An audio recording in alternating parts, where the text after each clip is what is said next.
Welcome to Diamond Niners Weekly for Week 11 of the 2024 season. This is Nick, joined as always by Kevin. Hey, what's up, Niner Nation? And producer Brad, making it all go. Hey. What's up, boys? How we doing? Doing good. Doing real good after this weekend. Lots of W's. Yeah, W's make everybody feel better.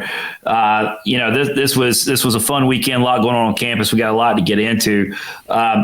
Kevin, I think you had travel ball weekend off, right? But the younger son was on the ball field. Yes. My youngest son Blake played. It's his first season of kid pitch, so he's getting used to kids throwing pitches, and it's been an adjustment. But he had a pretty good game on Saturday. They were down 10-2, and it came back and tied it up in the last inning. So, and unfortunately, the game ended in a tie. But that's how it goes sometimes. At least it wasn't an L; it was a tie. At least it wasn't an L. So, how old's Blake these days? He's 8. 8. So how many of those kids have had Tommy John already? Not any that I know of, but the way some of these coaches are using them, they might have. Well, quick rant. The way they limit your pitching by innings and not by pitches, which is crazy to me, because as you know, you could throw 1 million pitches in an inning. Or you could throw 3 pitches in an inning. So, anyway, get to Niner baseball. That seems a little off. Right. Well, if only that were the biggest problem with youth sports. If only, right? Yeah. So let's get in and talk a little baseball. I will let everybody know we do have a guest coming on. As of, I don't know, about sometime around lunchtime today on Monday, we're recording, Carson Bayne was named Player of the Week for the AAC. And what better way to celebrate being Player of the Week than to get to come on with us, Kevin? That's right. A great reward for a nice weekend for Carson. Oh yeah. I mean, it's a big honor. Player of the Week, get to come on with us. I don't know, it's close, but we got Carson Bayne coming up here in a little bit, so we'll be bringing him in to you here shortly. But big weekend on campus for Charlotte athletics in general. The baseball team beat Memphis on Friday night across Phillips Road. The Niner Gals beat Tulsa in a big conference matchup for them. Then Saturday, both teams went to doubleheaders, and it was also the spring football game. I think for us, the tailgating cranked up about 10 a.m. Softball. So there were already some softball parents out there going at it at 10 a.m. I don't know what time they got there, but that was going on.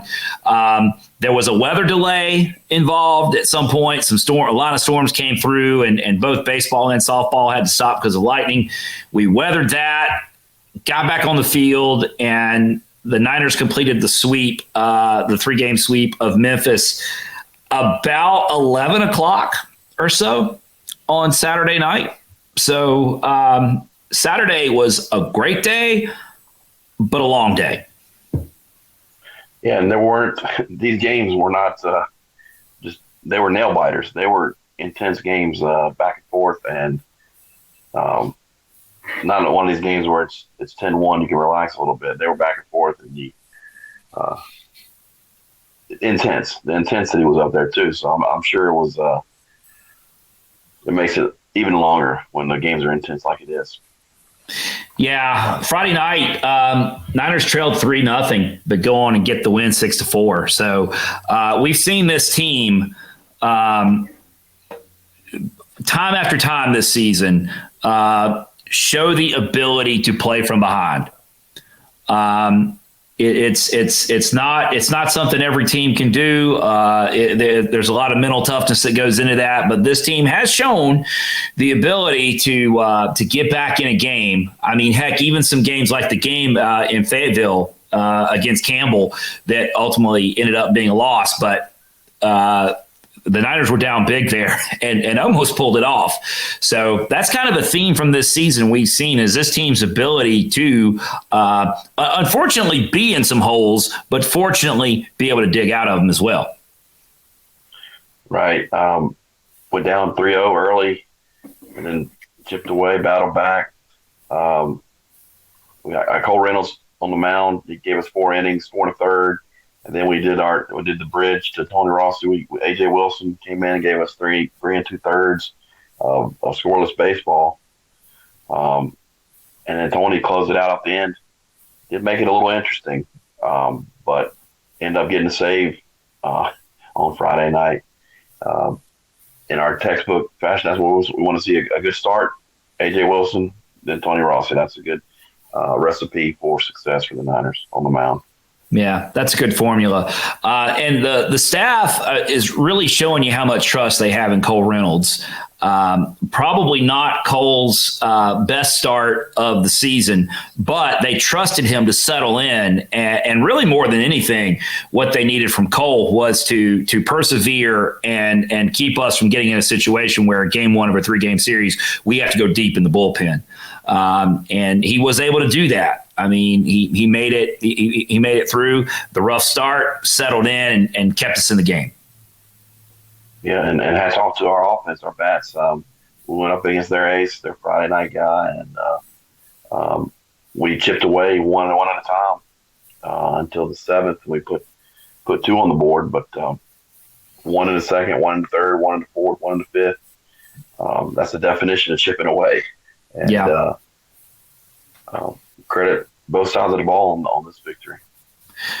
Great to see our guy Brandon Stallman with a couple hits, including double, couple ribbies. Good to see him. He's as we get into the back half of the season here, Stolly's starting to put it together and really starting to have the kind of hits from him that you expect to have. Not just hits, but key hits. He's showing a lot more clutch here in the back half of the season, and none of us are surprised. This is what, he's in that senior leader position, and this is what we expect from him. Right. And, Coach Woodard compared him to Luke Kuechly, and he's kind of that senior leader, lead by example type guy on the field. Yeah. It's good to see him having some success later in this season. Now, of course, if you're gonna bat 600 for the week, and Carson Bayne did, you got to do.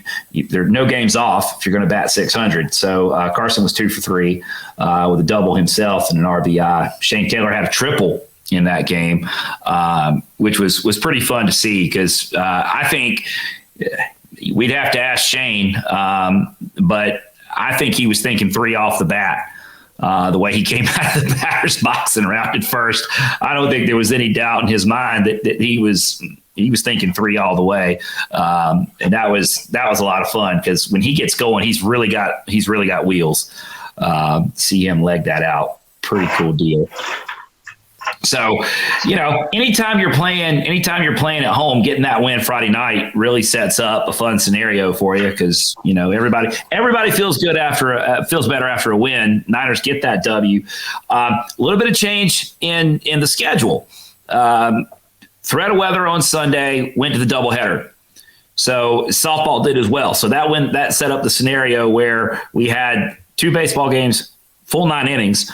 2 softball games and the spring game all on Saturday. And it ended up being a lot of fun because the gals on their side of Phillips Road won 2 games and the boys won 2 games on their side of Phillips Road, including that game 1 of the doubleheader which that's when the rain delay happened was in game 1.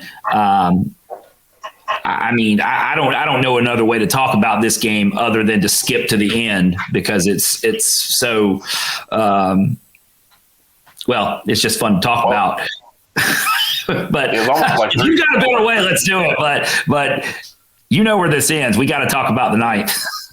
Yeah, it was almost like 3 games, because you had part of the game before the lightning delay, and then it was 2-hour lightning delay. Yeah. Then you had the next part of the game, which I mean, we were trailing after the first part, so we're trailing after the first half. I guess you can call halftime. Yeah. And then you go into that delay, and then the Niners turned it on in that second half of the game.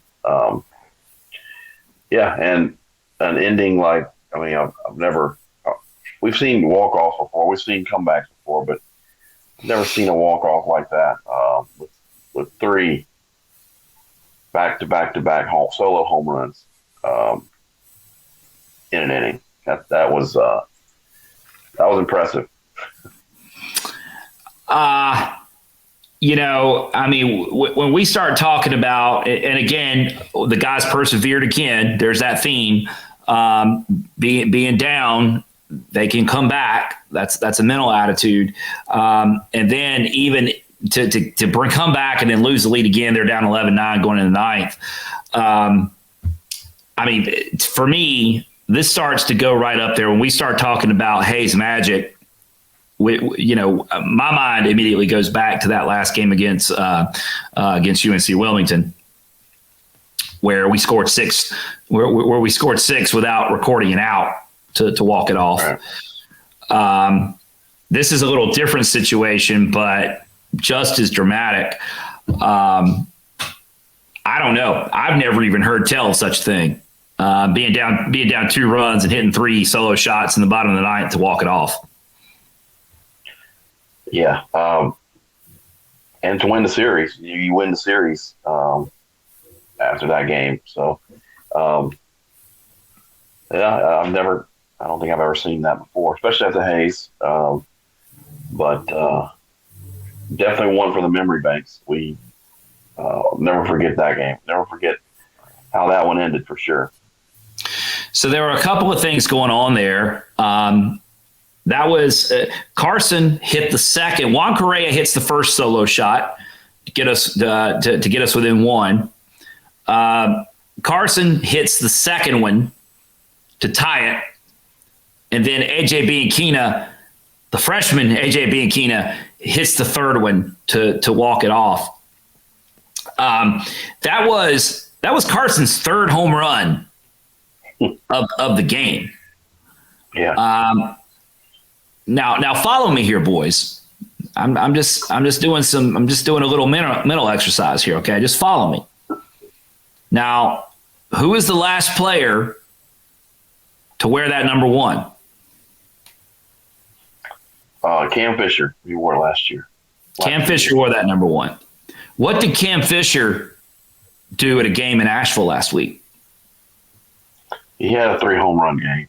He had a 3 home run game. Now, this weekend, Carson Bayne, wearing that number 1, had a 3 home run game. I mean, I think, the universe does like strange things, okay? Things just line up sometimes.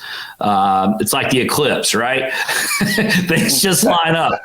Last week, dudes that have worn that number 1 just had big weeks. Yeah, and Cam Fisher was named South Atlantic League Player of the Week. And Carson Bayne was named AAC Hitter of the Week. So, yeah. I don't know. That's a lot of synchronicity right there, if you ask me. So really cool. So we talked about this. I tell this story from the softball perspective on the Niner Gals podcast. So I'll do an abbreviated version on the baseball side. When this all started, the gals were trying to. It wasn't a walk-off situation, but they were in the bottom of the 6th, and then they were going to try to close it in the top of the 7th. The gals were trying to close out a big sweep against Tulsa, which is very important for their position in the standings because they're competing with Tulsa for at least second place, if not first. And they had bases loaded. They scored 3 runs in the bottom of the 6th to set up the close situation. And I was in the right field stands trying to see that through. 3 runs come across, and then I heard the crack of the bat, and that was Juan Correa. And so I listened to the celebration. I'm like, hey, we're within 1. Cool. Okay, well, we need another one, but okay, let's keep an eye on that. it couldn't have been. It was less than a minute later. I heard another crack of the bat, and the crowd go crazy, and that was Carson Bayne. Now the people in the stands in right field over at the Sioux are looking at me because I'm celebrating. I'm like slapping the bleachers and making all this noise, and they're like, "What's that all about?" I'm like, "Oh, we just tied the game," and I said, "Okay, I gotta go," and I left the bleachers, and I didn't sprint, but I was moving quickly. I got across Phillips Road, got in the right field gate, and I got around the player development center. I got around the indoor in time to look at home plate and see AJ Bianchina hit the walk-off. That was the craziest 3 minutes on Phillips Road because, again, not a walk-off scenario, but the gals all but secured a sweep, a crucial sweep, and then in less than 3 minutes, the Niners come back from down 2 to walk it off with 3 straight homers. All that happened virtually at the same time. Yeah. That's amazing. Yeah. And kudos to you for making that trek and seeing the history. This is why we train, Kevin. That's right. Yeah, because I do so much training. And at that point, it had already been a long day. I think you said 10 o'clock is when you started, and then that game ended around 6:30, right? Like 6:30ish, 6:15. Yeah, and then we still had 9 innings to go after that. Yeah. So the second game started at 8.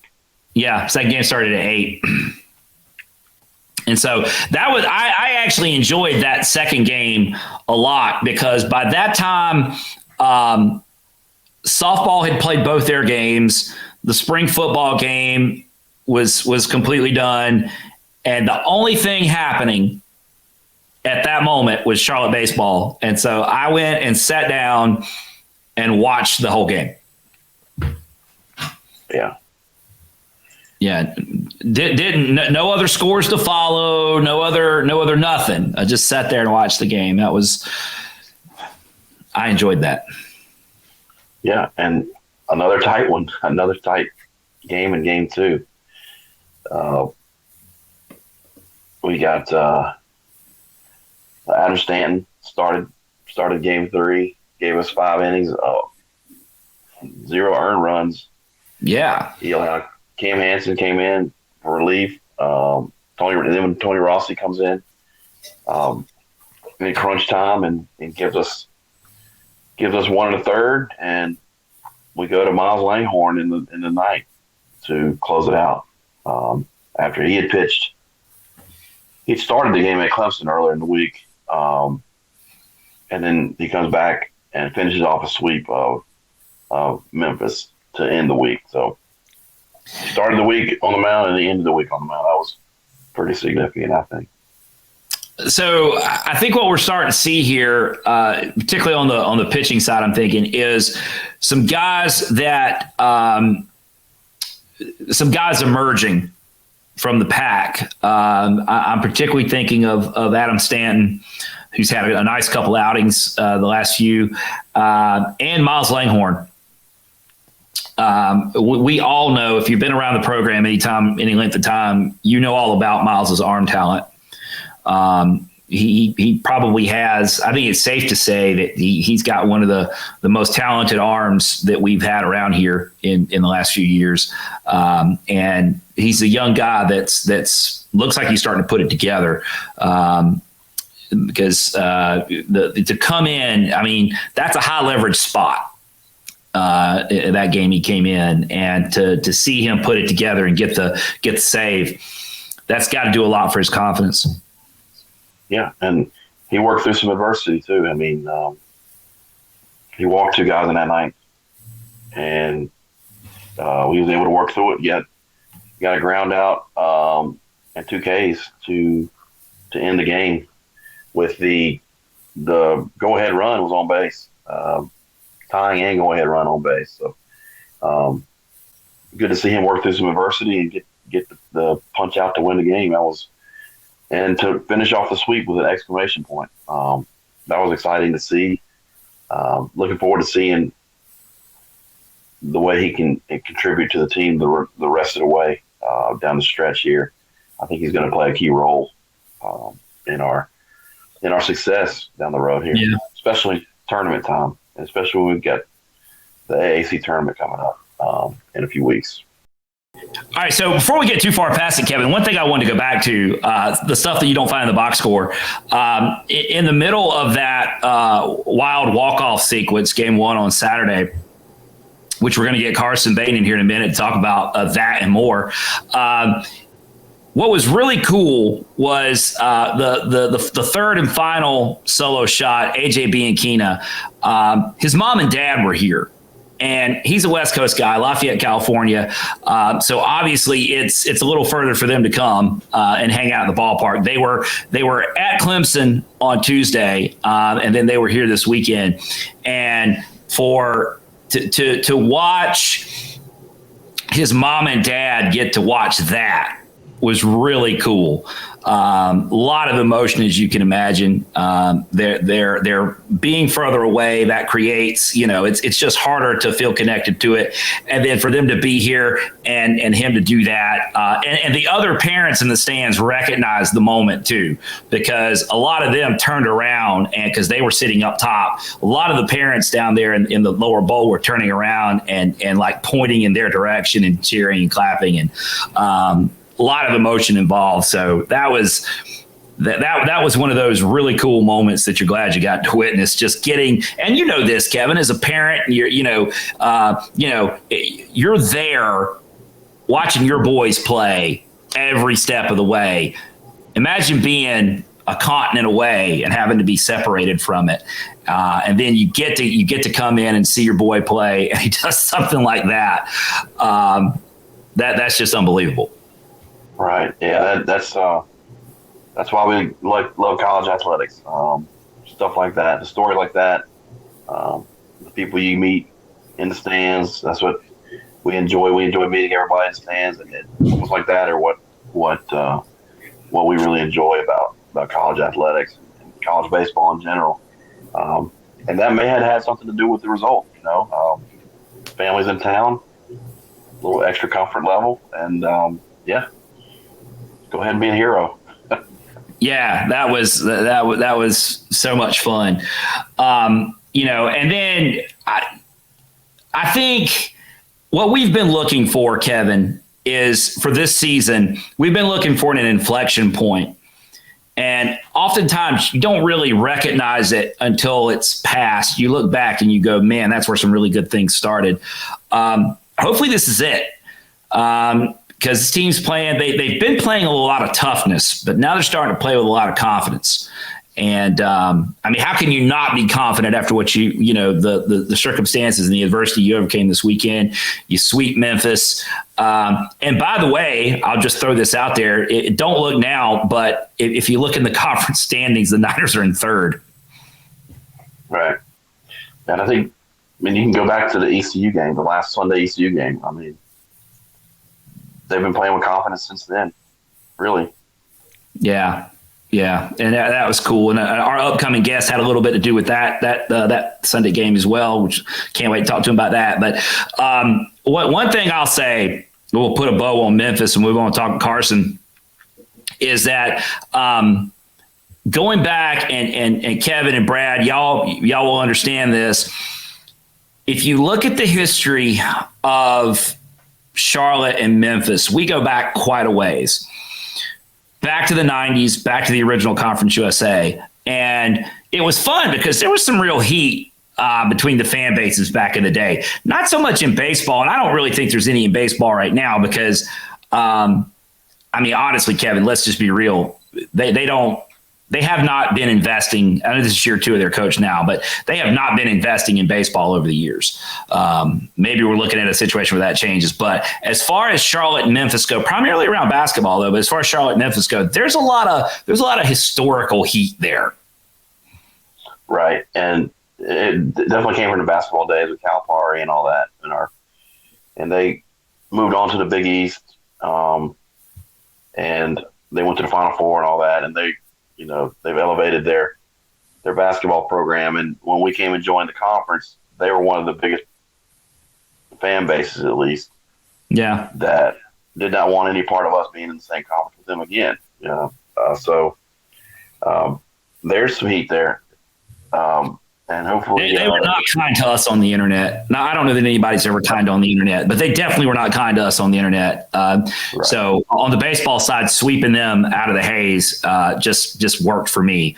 And if you haven't seen it yet, they've deleted it since. But we put out a tweet and tagged FedEx and asked if FedEx could ship some brooms for us, asking for a friend.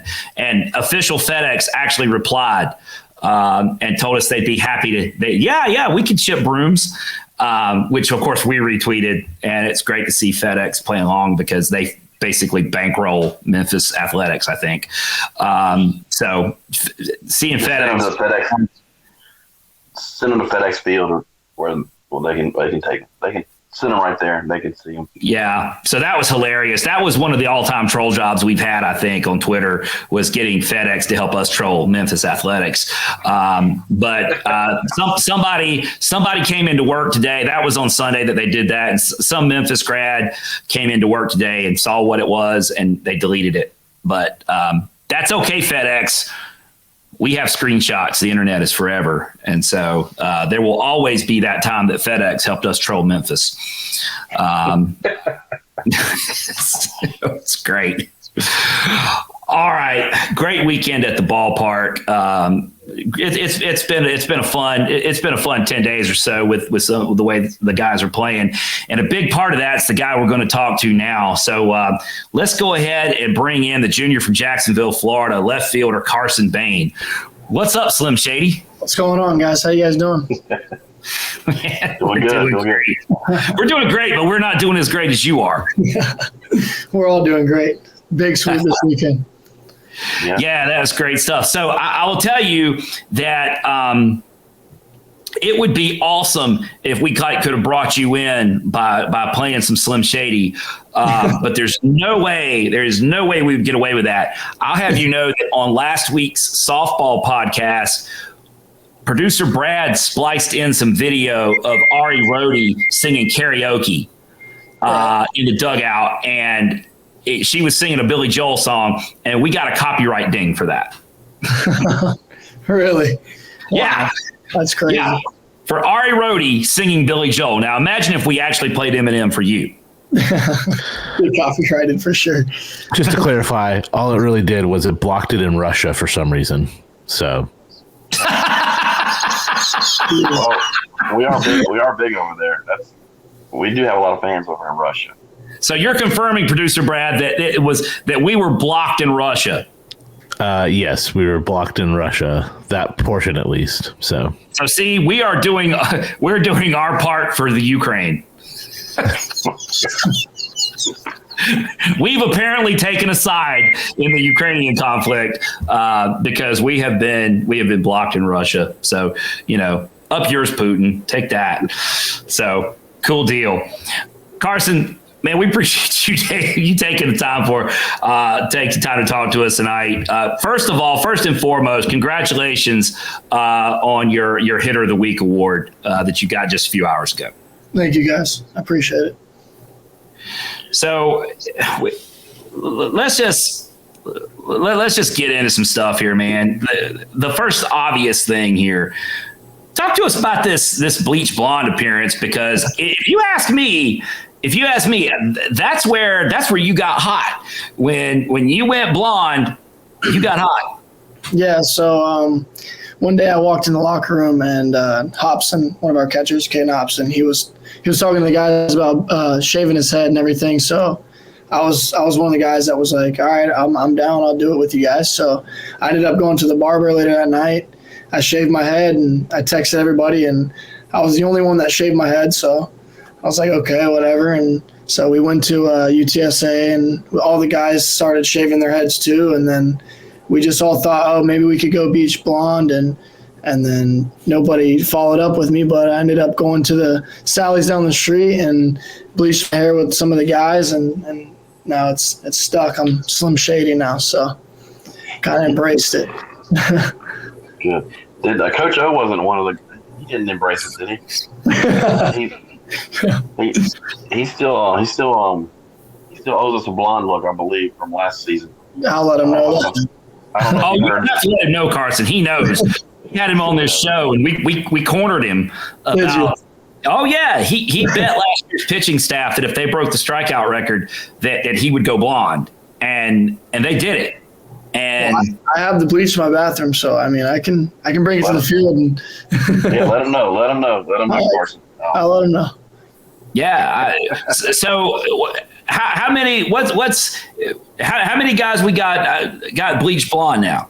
It's just me. A couple of the guys said they were going to. I keep getting text messages like, "Hey, you want to do my hair? You want to do our hair?" And nobody's followed through. So I don't know. I tell you what, after the week you've had, I would be the first one in line to get my hair bleached blonde. So to help me out on the field any way I could possibly help myself. I'm thinking about bleaching mine, and I don't even have any. Yeah, there you go. Do the beard. Yeah, we'll get the beard. Starting with that ECU game on Sunday. I know you had a fun weekend out there with people in left field, but I'm sure you enjoyed that grand slam a little more than we did. But take us through that weekend. You can talk about the weekend, whatever you want to talk about, but take us through that moment of leading up to that grand slam to beat the Pirates on Sunday. I mean, through the weekend, I mean, we lost the first two games, and I mean, we had a lot of confidence going into the weekend. Nobody was really on our side. Everybody was picking ECU to sweep the series, and I mean, we dropped the two first games, and so I mean, going into Sunday, we had a chip on our shoulders to prove somebody wrong, and we had Coach Woodard getting thrown out in the third inning, so all the guys were kind of fired up throughout the game. All the fans are always in the game there. I mean, it's a chirpy stadium, so down a couple runs, bases loaded, a big opportunity. I mean, I just kind of locked into the moment and just put a good swing on a good pitch, and good things happen. So it was a pretty big game for us too. I mean, to take that one, so it was pretty fun. Have you seen the video that was taken from the left field stands of the grand slam? Yeah. I saw the guys on Twitter saying a few things and saying they appreciate me being cool to them and whatever, because I'm sure they get a lot of outfielders there that kind of blow up on them and stuff, because Well, you blew up on them, all right. Just not the way they were. No. Yeah. When I got out there in that last inning, they were like, "You can tell us whatever you want now, Bayne. Let us hear it." And I'm like, I'm good. I was like, we still got 3 outs to get, so. Yeah, you let the bat speak for itself, right? Yep. So how many grand slams do you recall hitting, and how many that's not a walk-off, but how many game-winning grand slams do you recall hitting? That was definitely my first game-winning grand slam.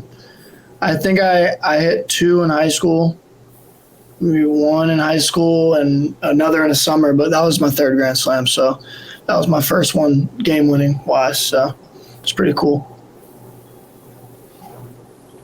Yeah, very cool. And I think Nick talked to you about his coffee table when that happened. Yeah, he did. Yeah. I still owe you. Don't worry, I'm a man of my word. I got you. I kind of made that up, Carson. So what he's talking about is the bus trip on Tuesday. We were able to ride with the team to Clemson, and Coach Woodard asked us to me and the guys I was with to introduce ourselves. And I stood up and said, "You guys know who I am. I just want to know where Bayne is because he owes me a coffee table because I broke it jumping around my living room." That didn't actually happen, but it could have happened. I just didn't jump on the coffee table, but I was jumping around the living room, Carson. You can believe that. I easily could have broken the coffee table. Carson, thanks for coming on the show. We appreciate you having you.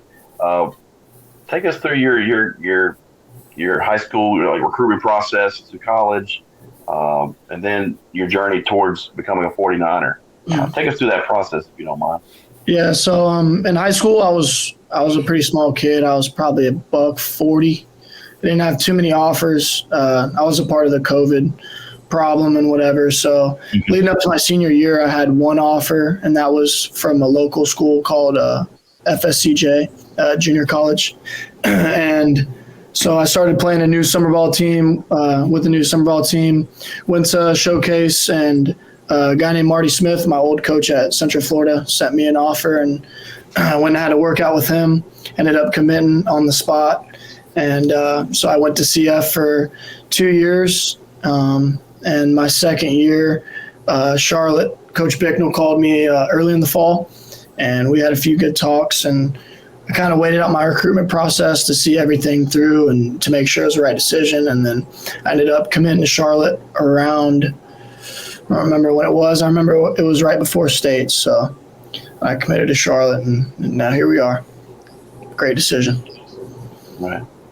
And then we obviously started following you guys because Thad Hector and Juan Correa also played for the same college. So we got to follow you guys during your run to the national championship. So tell us about how it feels to win a national championship in college baseball. It's pretty surreal. I mean, that last year we had an unbelievable year. I mean, we started off the year so slow, and to watch the guys gel and to build all the chemistry that we had and to pull it off at the end. I mean, in Game 3 at the World Series, we were down a few runs, had a freshman come up, tie the game up, went into extra innings. I think it was the longest game in junior college history, and then we took down, actually, Chase Penley, my roommate, we took down his team to get into the championship. And I mean, winning the national championship is just, it's different. It's an awesome feeling. How often do you bring that up with Penley? Oh, every single time he comes in my room, I point at these posters right here. He'll walk out for a minute and he'll come back in. We'll laugh about it and whatever. But yeah, a lot. So a question about, as Kevin pointed out, there's three of you guys off that national championship team that came to Charlotte together. So as the recruiting process was playing out, you guys had to be comparing notes. So how does that play out that the three of you guys decided to, I don't want to put words in your mouth and say you came to Charlotte together, but all three of you made the same decision. Right. So I got my offer first, and then I came on a visit here, and I told all the guys about it and whatever. So Thad ended up getting a call later in the year, and then the idea was trending a little bit. And once I made my decision and let Thad know about it, he was all in for it, and he gave Coach Woodard a call too. And then Juan committed late in the summer. He was seeing a few other schools through, and then he made his decision, and we're all very happy to be here. So it's pretty cool. We need to I think we've mentioned this on the show before, but we need to introduce you one of these upcoming games to a fan and a season ticket holder named Tony Poovey. If you haven't met Tony already, his first cousin is Marty Smith. I think I met him at the first pitch dinner. Pretty sure. Yeah. That's a pretty cool connection. I didn't know that until he started talking. You guys, we learned that because you guys committed. One day he just starts talking about, oh yeah, well, some of my cousin's guys are coming here. We're like, well, who is your cousin? He started explaining. We're like, no kidding. So that's a cool connection. I'm glad you guys have been able to connect. Yeah, it's pretty cool. So I guess fast forward to this season. You make an adjustment your first year in Division I college baseball, ups and downs throughout the season, but last week was unbelievable, and you were rewarded properly with your hitter of the week honors, and you got some national recognition as well. Take us through the Memphis series. You had 3 homers in one game. 4 homers on the series. Batted 600 for the series. So Take us through your mindset coming in, and then through blow by blow of what went down against Memphis this weekend. So the day before Memphis, we all had a team meeting, and we all went over some things that have happened throughout the year and whatever. And we our new mindset is it's a new season now. So I mean, just going into Friday was just kind of like a fresh start in a way, where all the guys were all pumped up and we were all playing with confidence. So, I mean, and Saturday, from the first at bat, I was just seeing the ball very well. And me and Coach CBR, hitting coach, we've kind of just come to the conclusion that I need to be a little bit more picky on my pitches and take good swings at good pitches. And I mean, that's basically what I did all weekend. And you know, it just was an awesome weekend. You know, sometimes you don't even remember half of it because you black out in those moments, but you know, it was awesome. Are you surprised they kept pitching to you? A little bit. Yes, sir, I was. I mean, when you're standing at the plate and you're down 1 run in the bottom of the 9th, and you've already got 2 home runs. I mean, and you just served up a home run to the guy before you in the order. Yeah. This is probably not the guy to pitch to. Yeah. Maybe I ought to just work around him and see what I can, you know. And again, it didn't work out because I've got a freshman coming up after this guy. So maybe I just work around this guy, but that's not how they played it. No, sir, that's not how they played it. and they instantly regretted that decision. Yes. That's fantastic. And I mean, hey, if they put you on, then being Keena, just, you know, he goes ahead and takes care of business anyway. But yep, I had my bomb card on him, so he took care of the business for sure. Oh, nice. So take us through that last inning. I know you're in the moment, so you may miss a few details. But so we're down 2 going to the bottom of the 9th inning. Your buddy Juan Correa's leading off. You're on deck. Take us through that moment. What's going through your head at that moment? And down 2, bottom of 9th. Yeah. So. Yeah. I mean, I saw the guy warming up in the bullpen, and when we jogged back in and put our helmets on and stuff, I looked at Juan. I was like, "Hey, man, the fastball's firm. Like he couldn't land the slider in the bullpen." And I said, let's just hit the fastball. And Juan ends up hitting a 400-foot fly ball out. And when he crossed the plate, he was just like, "You were like, go hit the fastball." Like, and so my only approach in the box then was to get a heater that I liked and to put a good swing on it. And once again, good things are going to happen. So your at bat started when you were in left field. yeah, I usually peek over and see what's going on, you know, just to see. Yes. So. Carson's the head of the scouting department too. He's coming back to the dugout. Okay, here's what's going on. Here's what's going on in the bullpen out there, guys. Well, Coach Sheems gave us the scouting report, but after that, I was like, "Hey, Pa, he doesn't throw the breaking ball for a strike, so let's zone in on that heater." So, I love that. Kevin, I've never really thought about that before. It makes perfect sense, but he's out there, so why not? Yeah. Yeah, you know, in the downtime, let's see what this guy's doing over here. Right. Yep. Yeah. You gotta know. Go ahead. Go ahead, Kevin. But you gotta know you're coming up, and that's in the back of your mind, obviously, in the 9th inning. So you want to see what they got for you, and it sounded like you were licking your chops a little bit, waiting for that fastball. Oh, I was. So I want to point out a couple things. That your OPS was 2.055. Anytime you're talking about an OPS, it starts with a 2. that's video game. I mean, that's MLB The Show type of stuff there. But also 2 outfield assists. So you're taking care of business more than just at the plate.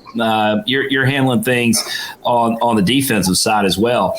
I'm curious. to get your perspective on something. Could you, because you have obviously gone through a transition from playing a high-level JUCO ball into obviously national championship, into your first, you come into D1 baseball, and it's like, welcome to D1. By the way, here's Virginia Tech first weekend. And with the schedule we've played, always play a really tough schedule. Just talk about handling that transition from JUCO ball into D1, particularly top 50 type schedule, top 25 type schedule that we play, and how you've been able to make that adjustment. The biggest adjustment I would say that a hitter has to make when coming from a junior college to a Division I college, no matter what junior college you're at. I mean, there's a lot of competition in the junior college world, but I mean, when you're playing Division I baseball, every single arm that you're going against is going to be a pretty good arm. So I think the biggest transition was to kind of respect everybody that's on the mound. Like, everybody's here for a reason, and in junior college, you would kind of see a good arm here and there. Probably every 2 games you'd see a really good arm, but when you're playing Division I baseball, I mean, every arm they throw is going to be pretty good. So it's kind of, you got to have a different approach in the box. You got to pick a better pitch to hit and kind of have a more awareness of everything. So.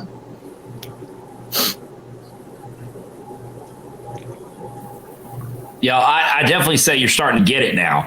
I did go through a little bit of a rough patch, but as a hitter, you just make a few adjustments and then you get right back on track. So. Yeah, obviously you've been able to make that adjustment, and you're seeing the rewards now, and it's. You are officially at the level where when you're coming to the plate, it's like must see.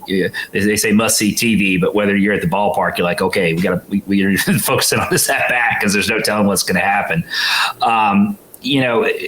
Something we talked about before you came on, and I don't know how much time you've spent thinking about this, but there was a pretty decent baseball player wearing that number 1 last year.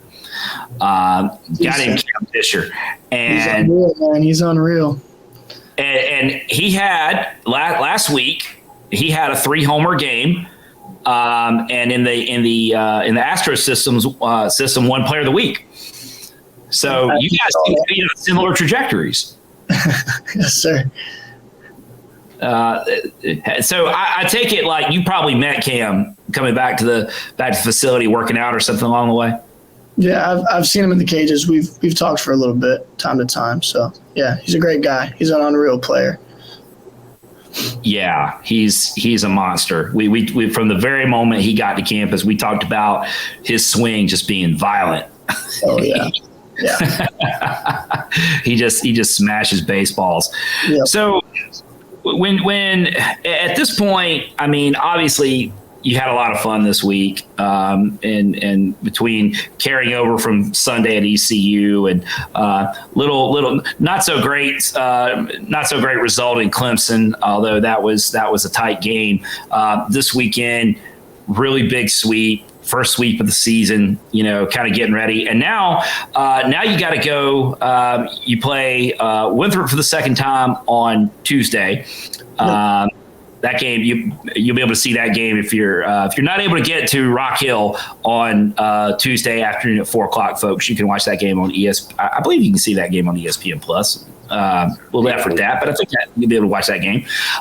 But you've got a big road trip this weekend, heading on the road to UAB. So,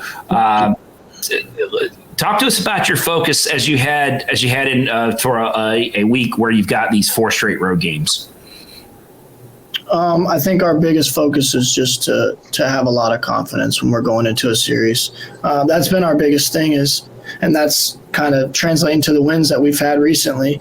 Everybody's putting in the work, getting there early, staying late, and a lot of guys are showing up to the yard with a lot of confidence, and our pitchers are doing a great job. So I think that's the biggest thing that we need to bring this series this weekend is the confidence, and we should be all right. Speaking of putting in work, were you really doing homework between games on Saturday? Cam Hansen, I believe he tweeted it out. Were you doing work between games? Is that true? Yeah, that's true. I got our email earlier in the day, and I planned on doing the work after the doubleheader, and then we ended up getting a rain delay. So I figured if we finished the second game, it was going to be 11 o'clock, and I was going to be running around like I had no head, and I was all stressed out. So I figured I would just bang it out in between the games. And one of the guys just took a picture, and I guess Cam tweeted it out. So it's pretty funny. Yeah, there we go. 3 home runs and then homework. Yes, sir, I guess.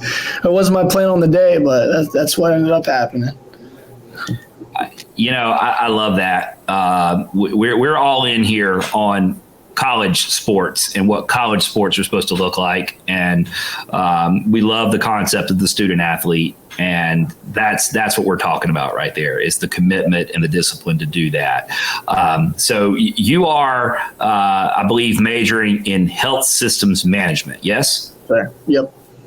So how did you arrive at that major, and where is it that you would like to take your career with that major? Well, I mean, I came here trying to get in the business program. And the business program, I guess, is a really good program here, and you needed a certain GPA and certain benchmarks to get into the program. So I ended up talking to my advisor, and she just recommended me to do health systems management, and that's basically how I got there. But I try not to think too much about my future beyond baseball. I kind of like to stay dialed in on the whole baseball thing right now. So I'm just going with the flow. Yeah, and you're right to do so. But having a degree in your back pocket is it always helps. Yep. That will never hurt. You will never regret that. Yes, sir. I'll have it. Yeah, that's awesome. So why don't we stay off the field here? Why don't you talk to us about what's going on over your shoulder there? What's that we see up there on the wall? I'm a huge Green Bay Packers fan. I was wearing a cheesehead from when I was born, and my whole family is a huge Packers fan. I have a few family members up in Wisconsin right now, so I ordered a few jerseys and got this one, got the Jordan Love one signed, and maybe if I ever meet Brett Favre, I can get that one signed too. So. Isn't there kind of one missing there? There is. There's a big one missing, but I'm kind of upset that he's on a different team now, but I'll have that one ordered soon. Those are a little more expensive, so we'll get that one soon. That's all. So you grew up in a Green Bay. I mean, you're from Jacksonville, so you grew up in a Green Bay family. So, but the Jaguars, they're out for you.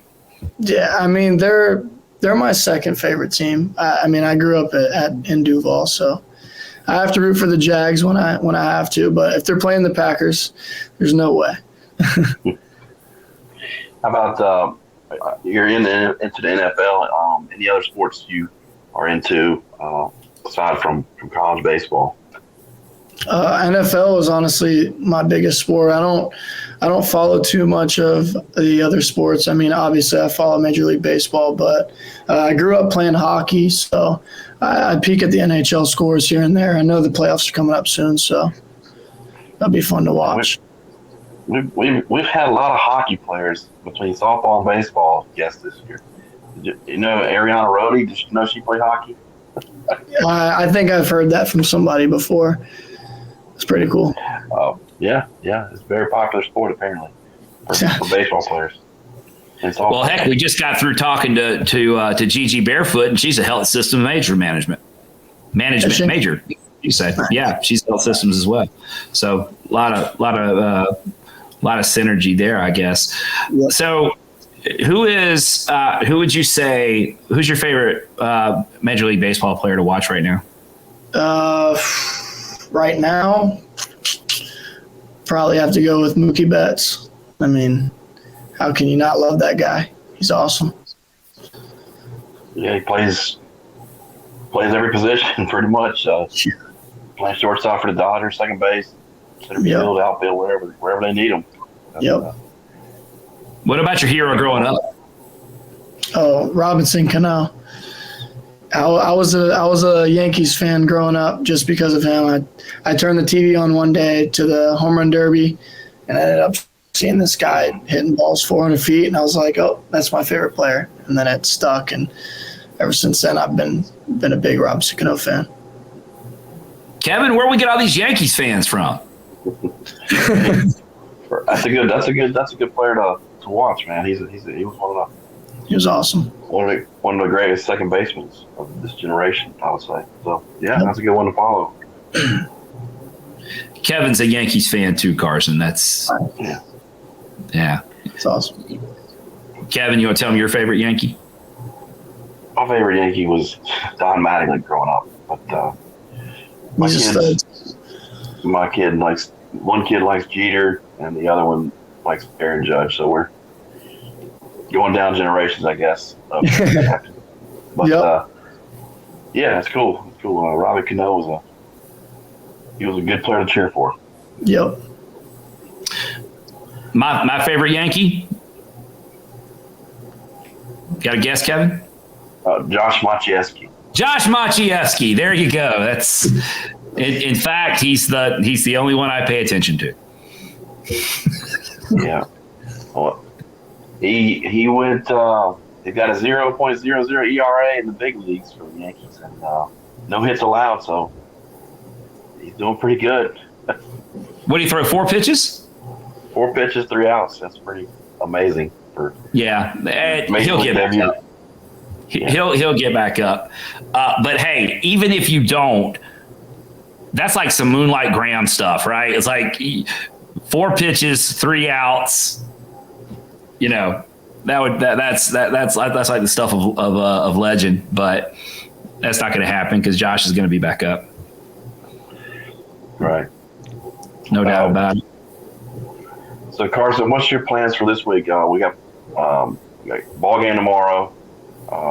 Today's your off day, right? Sure. And then we travel to Winthrop, and then practice Wednesday, and then Thursday to UAB. Yep. I think y'all were busting it too, yeah? I'm pretty sure, yeah. Yeah, that's a good that's probably a good six and a half hours. Probably. Depends on what happens in Atlanta. Yeah, you never know. You never know. What's the longest bus trip you took in JUCO? Probably about 6 hours, 5 hours. Yeah, about 5 hours. Okay, that's not too bad. Not bad. It's a lot of time to play Moth on the bus. Kevin, I think it was Patrick Wheeler. I think it was Wheels. He was talking about a 13-hour bus trip. That's along the same lines. What's I know you've got a funny JUCO story to tell us. There's too many. And we are a family show. Yeah. I mean, I was just telling this story the other day to AJ Wilson. Landon Ginn, he pitched at ECU. He transferred to CF. He did the same thing I did the other day, except he hit 3 home runs in a game, but with a walk-off homer. And our coach was talking to him and all the guys, and he asked Landon, he's like, "Hey, Ginner, what were you thinking in the box?" And he responded, "I just wanted my peanut butter and jelly after the game." And we all started dying laughing. And then ever since then, a lot of the hitters would try to think about peanut butter and jelly in the box. So I kind of try to zone out too and think of something random in the box to, and it works. So once upon a time, this has been a few years, Kevin, you know where I'm going with this. We had a guy. Did Tony play? Tony played right field, didn't he? Yes. Tony Montalbano played right field, and he loved him some peanut butter and jelly sandwiches too. But what he would do is he would take as big a bite out of a peanut butter and jelly sandwich as he could, before he went on deck. And he would keep it in his mouth, chewing on it all the way through his at-bat. So like Tony and Tony would hit some doubles and stuff. So Tony would hit a double and he would slide in at second and he would turn around and look back in the dugout back there at the Hayes and open his mouth and show big wad of peanut butter and jelly sandwich that he had been chewing on. Yeah. That was Tony's thing, and he did it all the time. I mean, he would get as much peanut butter and jelly sandwich in his mouth as he could before he went to the plate. It's one of those things. Some people like bubble gum, some people like seeds, some people like peanut butter and jelly sandwiches, I guess. Yeah, so that was always fun to watch him turn back to the dugout and open his mouth, and I don't know, it was unique. Way to put it. Yep. Yeah, it was definitely unique. I don't know if maybe that was a choking hazard or something, but I don't know. He was from Louisiana, so you just had to know Tony. It explained a lot about his mentality. So yeah, that's our peanut butter and jelly story. That's a good story. There's our peanut butter and jelly story. Nice. All right, so we it's about time for us to get out of here. Where we are, producer Brad is letting me know we are quickly approaching the time we got to get out of here, if not a little over it. But we do that kind of thing all the time, and producer Brad just rolls with it. He's the same. He just goes with whatever we're talking about, and doesn't. He hasn't thrown us off the air yet. So we have been banned in Russia apparently, but we have not been banned by producer Brad. Carson, man, we appreciate you making time for us. It's been fun talking to you and getting to know you a little bit. Can't wait to watch you on the field some more, because it's been fun watching your progression this season, and can't wait to see what the game's got in store for you, man. Yes, sir. I appreciate you guys having me on here, and I appreciate you guys showing support all the time. So. Oh, yeah. Happy to do it. Love it. So we're going to get out of here, folks. If you've enjoyed this, and I don't know why you wouldn't have unless you're in Russia, think about subscribing to the YouTube channel. Turn on notifications. You can find us on Spotify and all those other places as well. Diamond Niner Report all over social media, Twitter, Facebook, Instagram. We may have been blocked by FedEx at this point. No official combination or confirmation on that, but we love hearing from you all. Reach out any way you'd like, or just say hello at the ballpark if you're old fashioned like we are, because we enjoy the heck out of that too. So for Kevin, producer Brad, and Carson Bayne, this has been Nick saying we'll see you at the Hayes. Good night, everybody.